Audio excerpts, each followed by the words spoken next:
दोस्तों, आपके अपने चैनल साहिबा इंस्पायर्ड पर आपका बहुत बहुत स्वागत है। वीडियो शुरू करने से पहले कृपया आप मेरे चैनल को सब्सक्राइब जरूर करें और साथ में बेल आइकन को भी दबा दें ताकि मेरे नए वीडियो का नोटिफिकेशन आपको मिल जाए। और अगर वीडियो अच्छा लगे तो कृपया लाइक, कमेंट और ज्यादा से ज्यादा शेयर करें। अब देर न करते हुए आज की कहानी शुरू करते हैं।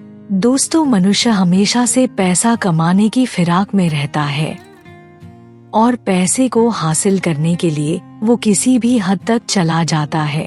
पैसा कमाने के लिए चाहे उसे बेईमानी या धोखाधड़ी करनी पड़े, मनुष्य उससे भी पीछे नहीं हटता। मनुष्य ये भूल जाता है कि पाप की कमाई कभी नहीं फलती। पाप की कमाई हमेशा मनुष्य की बर्बादी का कारण बनती है। लेकिन पैसे के लालच में मनुष्य कभी भी इस बात पर ध्यान नहीं देता और अंधाधुंध पाप की दलदल में फंसता ही चला जाता है। आज की कहानी पाप की कमाई का फल इसी बारे में है। अगर आप भी जानना चाहते हैं कि पाप की कमाई से क्या बुरा हो सकता है तो कृपया इस वीडियो को अंत तक जरूर देखें। अब देर ना करते हुए आज की कहानी शुरू करते हैं। दोस्तों, एक बार की बात है, एक गांव में एक धनी व्यापारी रहता था। वो लोगों की बहुत मदद करता था और जब भी मौका मिलता दान पुण्य करने से भी पीछे नहीं हटता था। वो गांव के छोटे किसानों से फसल खरीदकर बड़े व्यापारियों को बेच दिया करता था। एक दिन गांव के दो किसान आपस में बात कर रहे थे। एक किसान ने दूसरे से पूछा, भाई तुम अपनी फसल बेचने शहर जाओगे या फिर गांव के सेठ के पास जाओगे? उसकी बात सुनकर दूसरे किसान ने कहा, भाई मैं तो अपने गांव के सेठ के पास ही फसल बेचने जाऊंगा, क्योंकि जब हमारे गांव के सेठ ही हमें हमारी फसल के अच्छे दाम दे देते हैं तो फिर भला मुझे शहर जाने की क्या जरूरत है। उसकी बात सुनकर पहले वाला किसान बोला, हाँ भाई तुम सही कह रहे हो, और वैसे भी जब हमारे जैसे छोटे किसान शहर में फसल बेचने जाते हैं तो ना ही हमें फसल के अच्छे दाम मिलते हैं, बल्कि वो लोग बेईमानी और करते हैं। उसकी बात सुनकर दूसरे किसान ने जवाब दिया, हमारे सेठ जी उन लोगों जैसे नहीं है। ये कहकर वो किसान सेठ जी के पास चल दिया। दोस्तों, गांव के सभी किसान और लोग उस व्यापारी का बहुत आदर और इज्जत करते थे। वो किसान सेठ के पास पहुंचा और जाकर उसने सेठ से कहा, सेठ जी मेरा गेहूं आप किस भाव में खरीदोगे? किसान की बात सुनकर व्यापारी ने कहा, तुम 50 बोरे लाए हो, ये तो बहुत अच्छी बात है, लेकिन भाई तुमने ये क्यों पूछा कि किस भाव में खरीदोगे? क्या मैंने कभी भी तुम्हारा माल गलत भाव में लिया है? इस गांव के सभी किसान मेरे बेटे जैसे हैं, इसलिए मैं सभी का माल सही भाव में खरीदता हूँ। सेठ की बात सुनकर किसान शर्मिंदा हो गया और बोला, मालिक माफ करना, आगे से मैं कभी भी ये बात नहीं बोलूँगा।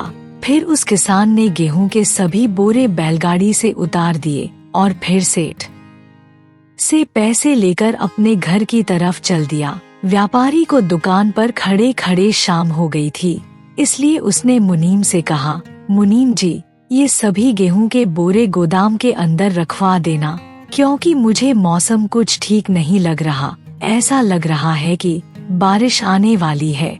मुनीम ने सेठ की बात सुनकर कहा, मालिक आप चिंता मत करिए, आप बेफिक्र होकर घर जाइए, मैं यहाँ सब कुछ संभाल लूँगा। सेठ मोहन लाल अपने घर चले जाते हैं और तभी रास्ते में उन्हें एक खाने पीने का ठेला दिखाई देता है। वो उसके पास जाते हैं।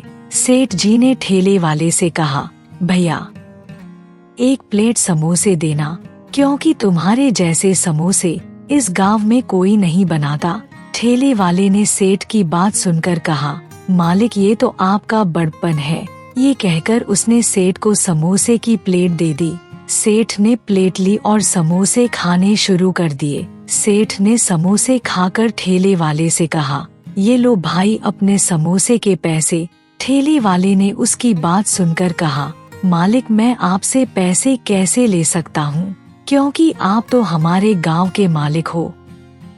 ठेले वाले की बात सुनकर सेठ बोला, भाई मैं जो कुछ भी गांव में करता हूँ वो सब मुझे भगवान देता है, लेकिन अगर तुम मुझसे पैसे नहीं लोगे तो तुम्हारा घर परिवार कैसे चलेगा? और वैसे भी अगर रोज रोज मेरा मन समोसे खाने का हुआ तो क्या तब भी तुम मुझसे पैसे नहीं लोगे?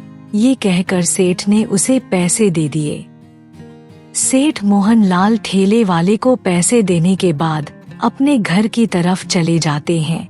घर आकर सेठ ने अपनी पत्नी से कहा, हमारे गांव के किसानों की फसल पहले से ज्यादा हुई है, इसलिए सभी गांव वाले बहुत खुश हैं। लेकिन कुछ लोग ऐसे भी हैं जिनकी फसल अच्छी नहीं हुई। उसकी पत्नी ने ये सुनकर कहा, ये तो बहुत अच्छी बात है कि ज्यादातर किसानों की फसल अच्छी हुई है, इससे ज्यादा खुशी की बात और क्या हो सकती है।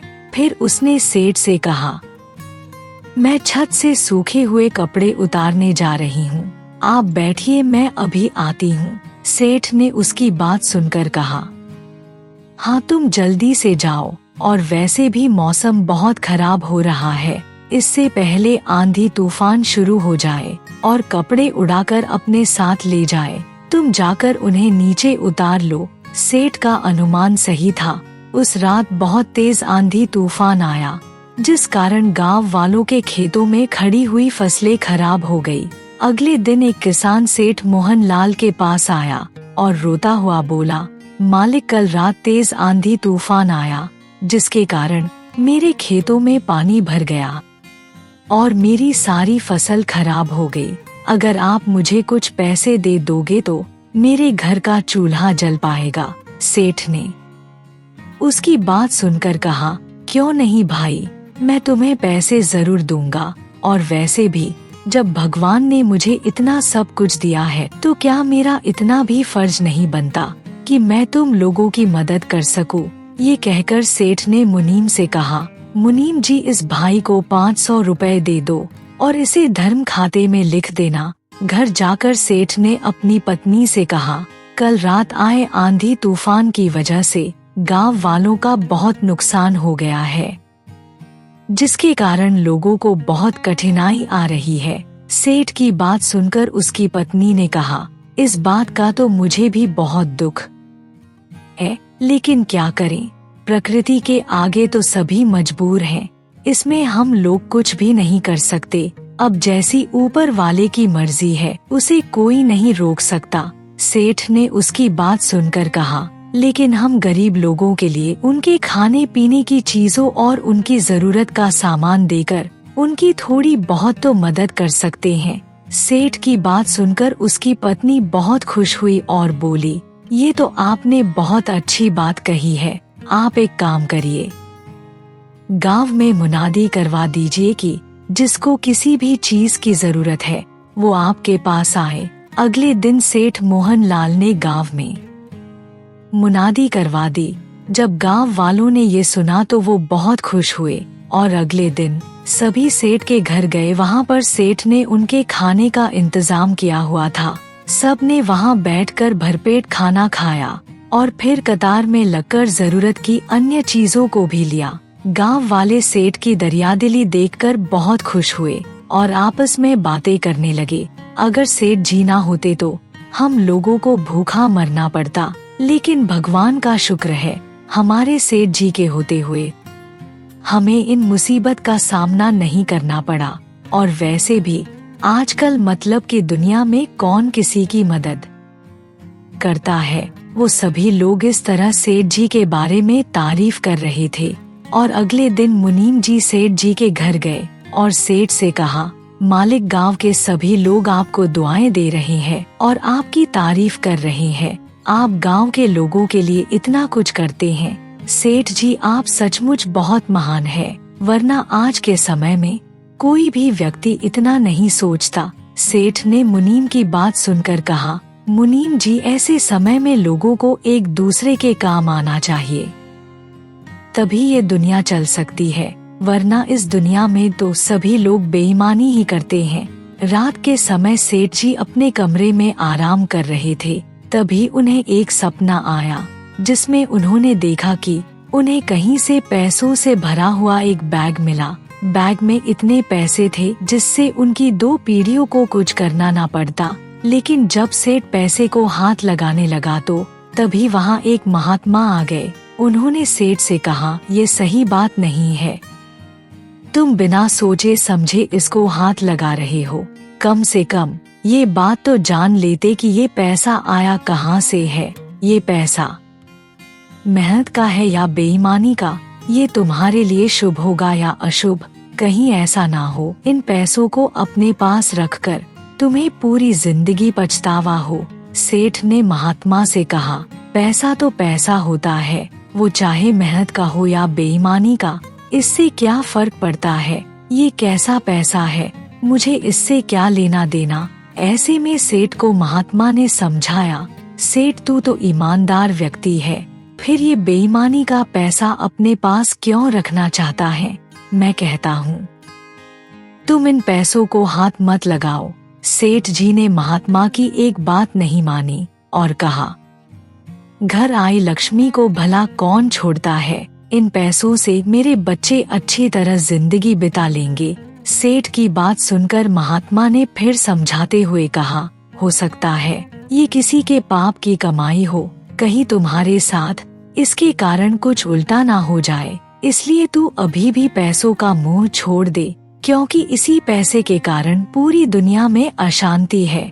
ये तुम्हारी परीक्षा का समय है। सेठ ने महात्मा की बात काटते हुए कहा, इतना सारा पैसा देखकर मैं तो खुशी से उछल रहा हूँ और मैं कभी किसी परीक्षा में फेल नहीं हो सकता। इन पैसों को पाकर तो मैं और अमीर हो जाऊंगा, इसलिए आप अपना उपदेश बंद करो। सेठ की बात सुनकर महात्मा ने कहा, हाँ तुम इन पैसों से अमीर हो सकते हो, लेकिन कितने दिनों के लिए, क्योंकि ये पैसा तुम्हारे लिए पाप और बेईमानी की कमाई है। इसलिए मैं तुझे अभी से चेतावनी दे रहा हूँ, ऐसे पैसों से तुम दूर रहना, वरना तू कहीं का नहीं रहेगा। सेठ जी ने महात्मा की बात बिल्कुल नहीं मानी और पैसे को उठाकर अपने घर ले आए और तभी सेठ का सपना टूट गया। उनकी नींद खुल गई थी। सेठ ने देखा वो अपने बिस्तर पर ही लेटे हुए हैं, पैसों का कहीं नामो निशान नहीं था। सेठ मोहन लाल सोच रहा था कि ये कैसा अजीब सा सपना था। अगले दिन सेठ जी दुकान पर पहुँचे। उन्होंने मुनीम से कहा, मुनीम जी मैं कुछ दिनों के लिए तीर्थ यात्रा पर जा रहा हूँ, पीछे से आप काम को अच्छी तरह से संभाल लेना। मुनीम ने सेठ की बात सुनकर कहा, मालिक आप चिंता मत करिए, आप बेफिक्र होकर तीर्थ यात्रा पर जाइए, मैं यहाँ सब कुछ संभाल लूँगा। उसके बाद अगले दिन सेठ जी तीर्थ यात्रा पर निकल पड़ते हैं। रास्ते में सेठ ने सारथी से पूछा, यहाँ सबसे प्रसिद्ध तीर्थ स्थल कौन सा है। सेठ की बात सुनकर सारथी बोला, मालिक यहाँ से 30 मील दूर प्राचीन शिव मंदिर है, वो बहुत ही प्रसिद्ध मंदिर है और वहाँ पर एक साधु है जो लोगों का हाथ देखकर उनका भविष्य बताता है। अगर आप कहते हो तो मैं आपको वहाँ ले चलता हूँ। सेठ ने उसकी बात सुनकर कहा, ठीक है, तो पहले शिव मंदिर ही चलते हैं, मैं भी अपना भविष्य देखना चाहता हूँ। ये सुनकर सारथी सेठ जी को लेकर मंदिर की तरफ चल पड़ता है। लंबे सफर के बाद वो उस मंदिर में पहुँच जाते हैं। सेठ वहाँ पहुँचकर चमत्कारी शिवलिंग के दर्शन करता है। उसके बाद वो साधु से मिलते हैं जो लोगों का हाथ देखकर भविष्य बताते हैं। सेठ जी ने साधु को नमस्कार किया और कहा, मैंने सुना है आप चमत्कारी साधु हो और लोगों का चेहरा देखकर ही उनका भविष्य बता देते हो, कृपया मुझे भी मेरा भविष्य बता दीजिए। महात्मा थोड़ी देर सेठ मोहन लाल को ध्यान से देखते हैं और उसके बाद उनसे कहते हैं कि बेटा तुम एक दान पुण्य करने वाले इंसान हो, तुम लोगों के दुख और परेशानी को समझते हो, लेकिन एक दिन तुम्हारी जिंदगी में बड़ा मोड़ आएगा जिसमें तुम अपना सब कुछ गवा बैठोगे। जो कुछ अब तुम्हारे पास है वो सब कुछ तुमसे छिन जाएगा। साधु की बात सुनकर सेठ उदास हो गया और साधु से बिना कुछ कहे वापस अपने घर की तरफ चल देते हैं। रास्ते में सेठ जी उदास बैठे होते हैं। तब सेठ जी को उदास देखकर उनका सारथी उनसे पूछता है, क्या हुआ मालिक, आप इतने दुखी और उदास क्यों हैं? क्या कोई परेशानी है? अगर आपके अंदर कोई दुख है तो आप मेरे साथ साझा कर सकते हो। मुझे उम्मीद है आपकी समस्या कुछ कम हो जाएगी।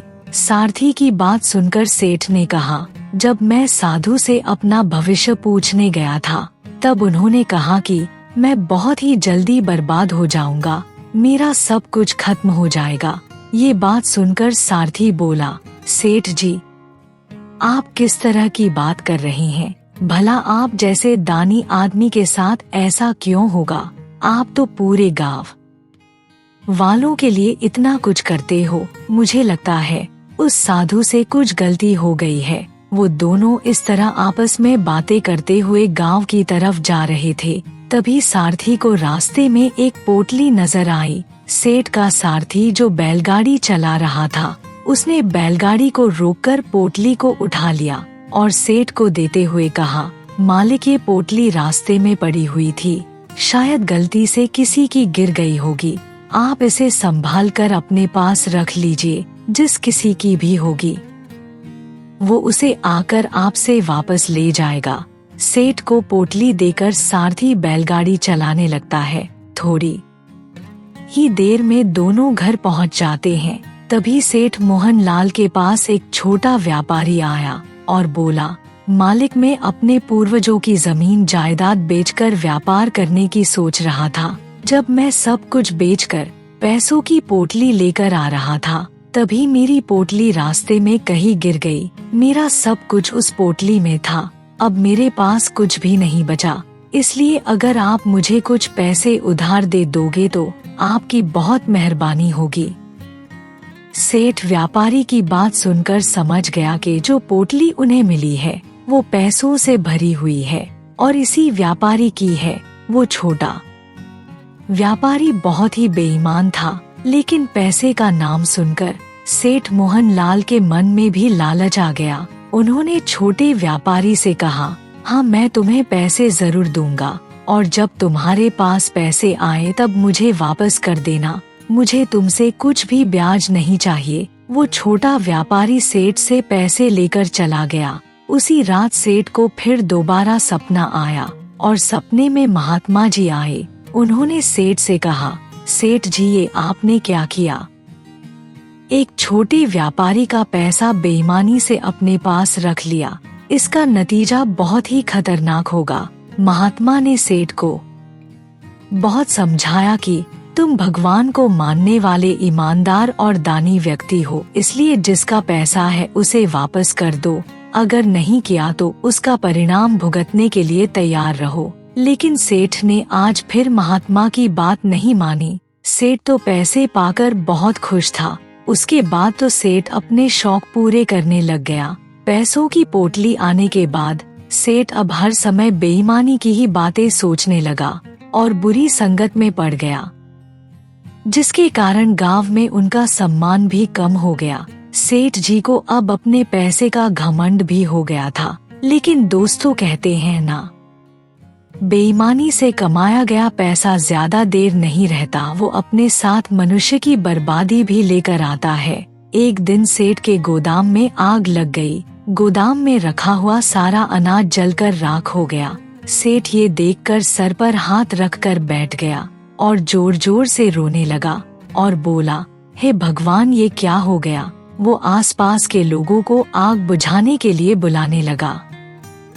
इस तरह सेठ मोहन लाल चिल्लाते ही रह गए। उस गोदाम में उनके 6 महीने की पूरी कमाई पड़ी हुई थी, जो जलकर राख हो गई। सेठ ये सोचकर पागल हो रहा था, क्योंकि सेठ जी ने अभी बहुत से किसानों को पैसा भी वापस करना था, जिनका अनाज इस गोदाम में रखा था। लेकिन अब सेठ के पास पैसा कहाँ था? वो पैसा तो उन्होंने बुरी संगत में पड़कर जुए और शराब में उड़ा दिया था। ये सब सोच सोच कर सेठ की तबीयत खराब हो गई, क्योंकि अब उसका पूरा व्यापार भी डूब गया था। जब उसे पैसों की जरूरत पड़ी तो उन्होंने अपनी जेब को टटोल कर देखा तो उनके पास सिर्फ 10 रुपए ही पड़े थे। तब सेठ मोहन लाल की मदद वही छोटा व्यापारी करने आया, जिसके पैसों को सेठ ने बेईमानी से हथिया लिया था। सेठ ने जब छोटे व्यापारी को देखा तो जोर जोर से रोने लगा और बोला, भाई मुझे माफ करना, मैंने ही तुम्हारा पैसा चुराया था। मैं लालच में अंधा हो गया था, मुझसे अनजाने में बहुत बड़ी भूल हो गई। सेठ की बात सुनकर छोटा व्यापारी बोला, मैं ये सब कुछ जानता हूँ, क्योंकि जब मैं आपसे पैसे लेकर जा रहा था तो रास्ते में मुझे वही सारथी मिला जो आपको अपनी बैलगाड़ी में लेकर गया था। मैंने जब उसे सारी बात बताई तो उसने भी पोटली मिलने की बात मुझे बता दी, लेकिन मैंने उसे चुप रहने के लिए कहा, क्योंकि अगर वो लोगों को बता देता तो गांव वाले आपको बुरा समझते और गांव में आपकी इज्जत खत्म हो जाती।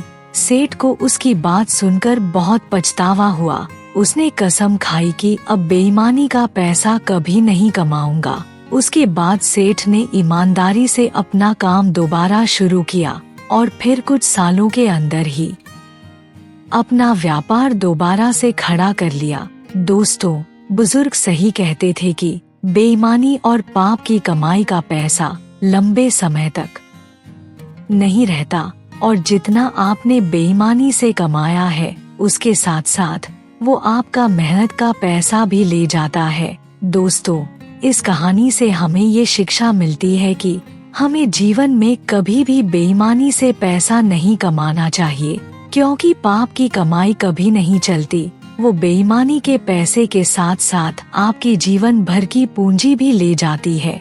इसलिए इस कहानी से सबक लेते हुए कभी भी पाप या बेईमानी से पैसा नहीं कमाना चाहिए। दोस्तों, अगर आपको ये कहानी अच्छी लगी हो तो कृपया लाइक, कमेंट और शेयर जरूर करें। वीडियो पूरा देखने के लिए आपका बहुत बहुत धन्यवाद।